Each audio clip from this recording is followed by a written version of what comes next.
So, welcome to Jumbo IS and welcome to our lecture series called Daily News in Shorts. In this lecture series, we cover a particular day's current affairs in a short span of time within 30 minutes.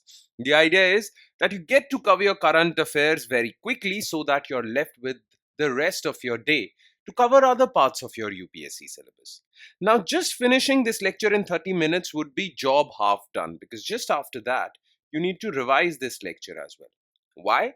Well, revision helps in consolidating these current affairs in your memory. Otherwise, you'll quickly forget them. Now, you can revise these current affairs from the notes provided by us along with this lecture, and these notes are available on our Telegram platform. The link to our Telegram channel is provided in the comment section just below this video. All you have to do is just click on that link. All right, let's begin today's discussion. But first, let's take a look at the topics we shall cover today. So here's the list of topics. Number one, recently RBI came out with Quality of Public Expenditure Index. Through this index, RBI is basically checking the quality of government expenditure. What we mean by public expenditure is government expenditure. What is the quality of government expenditure? Is government's expenditure wasteful expenditure or is it useful expenditure? Is it being spent on useless things or useful things? We'll talk about all of this. Okay. Then recently RBI is about to conduct a Rupee-Dollar Swap. Now this Rupee-Dollar Swap is being done to infuse liquidity into the banking system. Now how does this work? What is Rupee-Dollar Swap? What is currency swap basically? We'll talk about all these things in this second topic. Then recently Ministry of Information and Broadcasting is launching Bharat Tech Triumph program. Basically, this program is to encourage the creator economy in our country. Now, what is creator economy? We'll talk about that. And what is Bharat Tech Triumph program? We'll talk about that too. And in the end, we'll talk about Ex-Gratia Payment. Well, recently, Ministry of Railways announced that people who have died because of the stampede in New Delhi railway station, well, their families would receive some payment. Now, that payment is called Ex-Gratia grant or Ex-Gratia Payment. So what is Ex-Gratia Payment? What are the legal provisions related to Ex-Gratia Payment? We'll talk about all these things. All right. So we'll be focusing our attention on these four topics. Let's start discussing them one by one, starting with topic number one, which is Quality of Public Expenditure Index. Now, RBI has basically used the data of government expenditure since 1991. And they have created a report. In that report, they have launched an index called Quality of Public Expenditure Index. Okay. Now, what is public expenditure? Public expenditure is basically government expenditure. And what RBI wants to see through this index is what is the quality of government expenditure? Basically, how is the government spending taxpayers' money?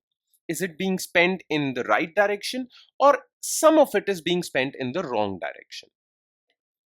Now, as far as government expenditure is concerned, what are the major components of government expenditure? Okay, so major components of government expenditure or public expenditure. Number one is capital expenditure. Look, what is capital expenditure? Basically, government spending on investment. Government is investing money. Okay, investing in infrastructure, building roads, bridges, power infrastructure, urban infrastructure, all sorts of things. Clear? Now, when government spends money for investing in infrastructure, that is the best quality of government expenditure.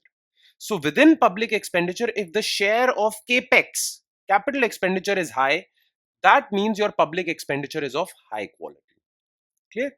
Then there is revenue expenditure. Okay. Now, what is revenue expenditure?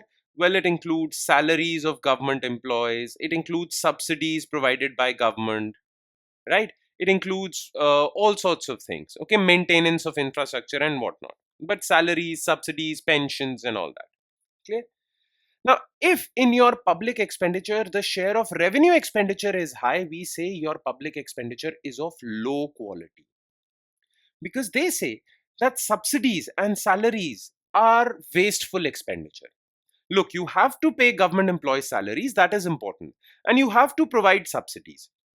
But this expenditure is not giving you anything in return for future, or you won't derive any future benefits out of this, these subsidies or salaries. When it comes to investment, well, you will get a return on your investment in future. So this is high quality. But when it comes to revenue expenditure, this is not high quality. This is something that you have to do, but we can't call it high quality expenditure. Okay. Then there is development expenditure, expenditure on schools, colleges, universities, education, health, hospitals, right? This is development expenditure. Then there is interest payments. Look, the thing is that government spends more than it receives money, right? Now, this difference between government's expenditure and receipt is known as fiscal deficit. Now, how does the government fulfill its expenditure requirements if it is not receiving that much amount of money? Well, the government has to borrow. So, higher your fiscal deficit, higher would be your borrowings. Now, if you have been running higher fiscal deficit for the past 10 years, 20 years, then debt on you would be very high. And when debt on you is very high, well, every year you have to spend a lot of money in paying off that debt through interest payments. So, if interest payments form a higher chunk of your public expenditure, that means for the past many years you have been borrowing a lot. For the past many years, your fiscal deficit has been high.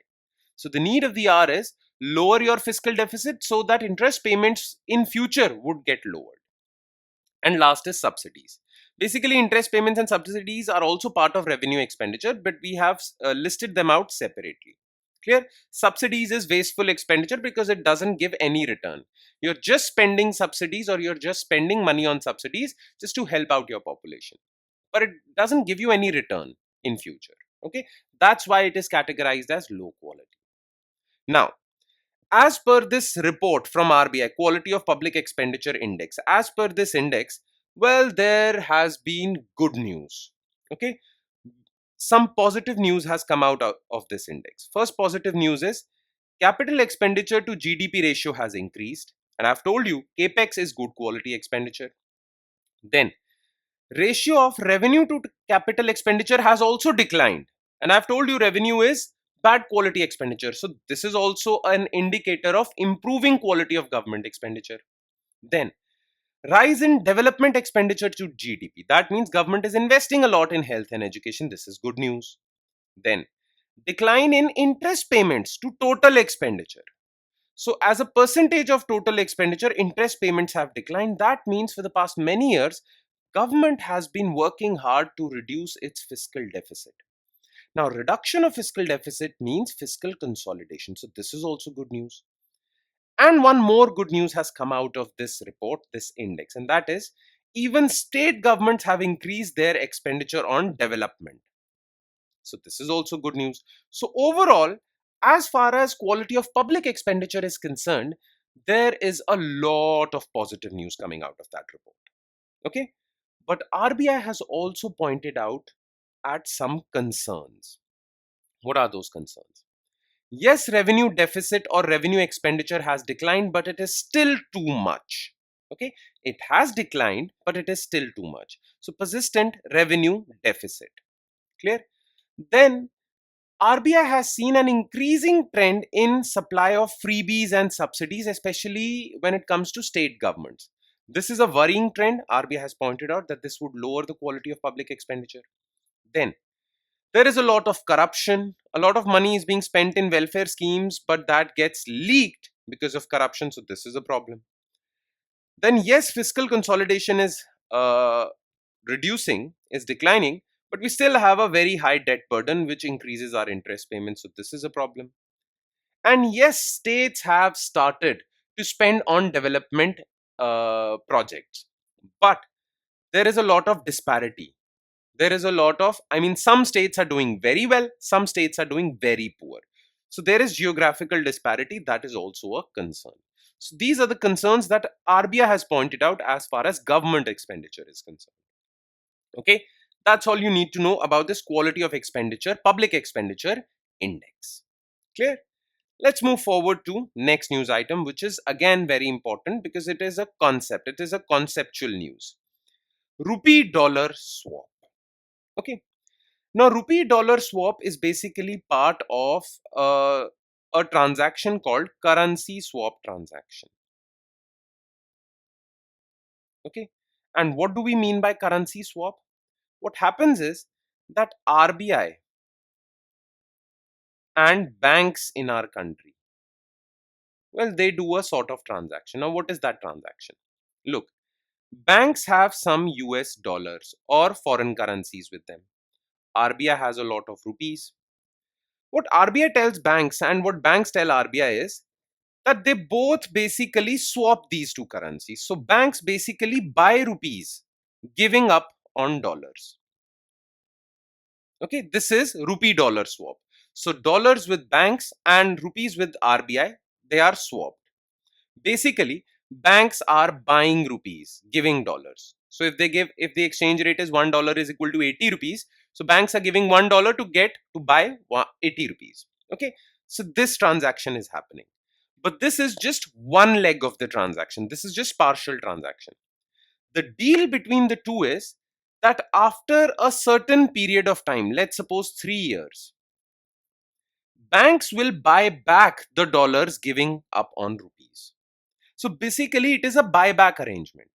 Okay, this currency swap agreement has two parts. Part number one is that banks are buying rupees. Okay, part number two is that banks then rebuy dollars after the end of this period, 3 years.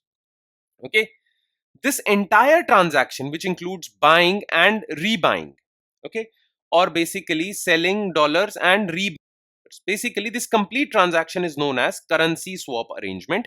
And in this case, rupee and dollar are involved, so it is rupee dollar swap. Clear? Now, why is RBI doing this? Okay, the thing is that for 3 years, banks would be flushed with rupees. Okay, banks would have to give up on dollars, but then they will get a lot of rupees in return. Okay, for 3 years, they will have this much amount of rupees, a lot of rupees.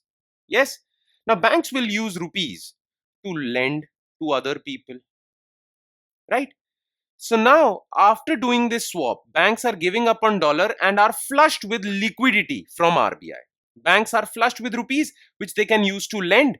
And when lending happens, well, it will create credit in the economy. More and more people will take loans. This would boost the economy. GDP would rise. So why RBI is doing this swap arrangement? RBI is doing this swap arrangement that so that for 3 years, banks are flushed with liquidity. They use that to create credit, give out loans, and that would boost liquidity in the system. That would boost economic growth. Clear? That is the reason why RBI has conducted this. So in order to meet durable liquidity needs of the system, the RBI has decided to inject rupee liquidity for longer duration through long-term USD INR buy-sell swap. Okay. Now, the tenure of this swap is 3 years, and the amount of dollars being bought by RBI or sold by banks is 10 billion. So that would significantly put in a lot of liquidity into the banking system. Clear? Now, some basics of currency swap, though I have explained everything about currency swap, but let's read it out. Currency swaps are agreements between two parties to exchange one currency for another at a preset over a given period. Okay. Under the current rupee dollar swap, banks sell dollars to RBI in exchange for rupees in the first leg and agree to repurchase dollars at a future date, and the price at which banks would repurchase dollars is also predetermined as per this agreement. Okay. Now, the tenure for such swap arrangements can be from 6 months to 3 years. In this particular case, it is 3 years. Now, what are the benefits of this arrangement? Well, improves banking liquidity, enhances monetary policy transmission. So currently RBI is trying to boost liquidity into the system. That is why RBI has reduced repo rate recently. Okay. Now, RBI wants to basically make sure that this reduction in repo rate really makes the banking system flush with liquidity. Okay. This repo rate basically really improves money supply, increases money supply. So that is why RBI is taking other steps also to increase money supply. Then the thing is, this will also strengthen rupee. This is also one of the purpose of rupee-dollar swap. Why? The thing is that currently, as far as dollar versus rupee is concerned, rupee is declining significantly. But through this swap, banks are basically selling $10 billion. Okay. Now, when you sell $10 billion and you're buying rupees, you're basically increasing the demand of rupee and decreasing the demand of dollar. And like everything, if demand for a thing declines, well, its price also declines. So by selling these dollars in the market, well, what is happening? Well, demand for dollars is declining. And when demand declines, price also falls. We all know that. Supply demand, right? So if currently $1 is equal to 80 rupees, let's suppose, okay, now that dollar's demand would fall, dollar would become cheap. Okay, this is one of the purposes of this transaction. And the last is supporting economic growth, which I've told you before. Okay, this would flush in liquidity into the system, which would be used to boost economic growth. All right. Okay. Now let's move forward to this news item, which is very fascinating. Okay. To understand this news, you need to know about a new term and a new kind of economy that is doing the rounds in the world, and that is creator economy. What is creator economy? Well, you see so many people on Facebook, Instagram, YouTube who are earning money by making reels, YouTube videos, and all that, right? So they are content creators who are earning money. So basically, content creators have also created an economy of their own. That is known as creator economy, and it is becoming a big thing now in the 21st century. Especially after lockdown, content creators have really improved their lot. They are earning a lot of money. So creator economy has increased. Now, Indian government wants to capitalize on this economy also. That is why Indian government is promoting content creators and gamers. Okay, because gamers also live stream their game playing and earn money. So Indian government wants to promote all of that because Indian government wants to promote all new types of economies, including creator economy. So for that, to support India's gaming industry growth, Bharat Tech Triumph program has been launched as a part of Create in India Challenge Season 1. Now, Create in India Challenge Season 1 is basically a challenge to boost creator economy in India. Okay. And among these content creators, a section of them are gamers. So for gamers, they have launched Bharat Tech Triumph program. Now, this is organized by Interactive Entertainment and Innovation Council in partnership with Ministry of Information and Broadcasting. Clear? Now, about this program, it aims to identify and showcase India's gaming talent on the international stage. The initiative is open to individuals, organizations involved in gaming development, esports, business solutions critical to gaming ecosystem. The winners of this program will get a chance to present their innovations at Game Developers Conference, which is being organized in San Francisco. And there is another conference that is being organized in Goa, India, that is Waves Summit.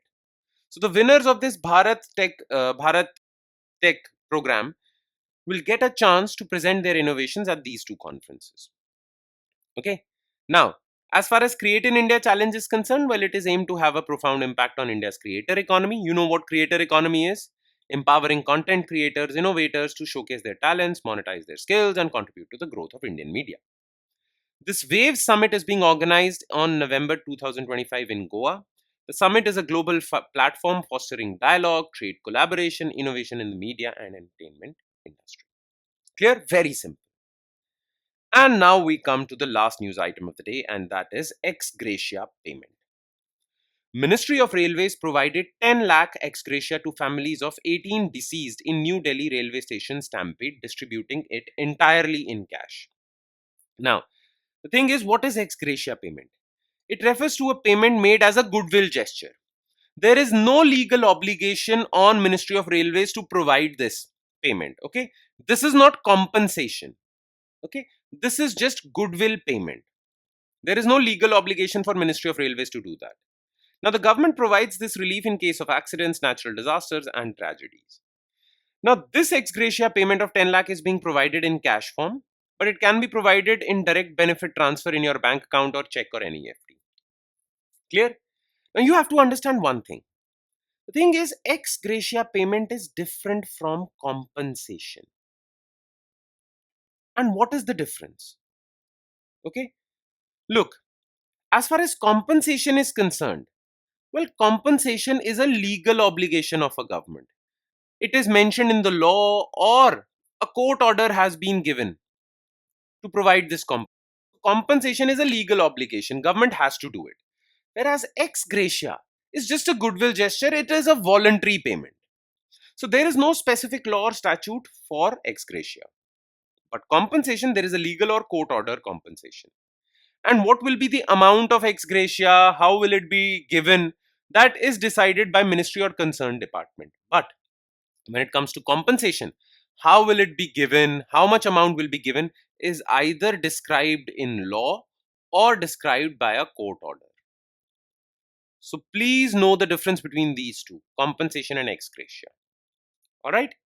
And that would be all. With that, we conclude today's session. Thank you so much for watching, everyone, and I'm sure it has added value to your preparation. But it would add more value if you revise this lecture as well. Please do not forget to revise it, because through revision, you will be able to consolidate these current affairs in your memory. On that note, I'll be signing off. Thank you so much, everyone.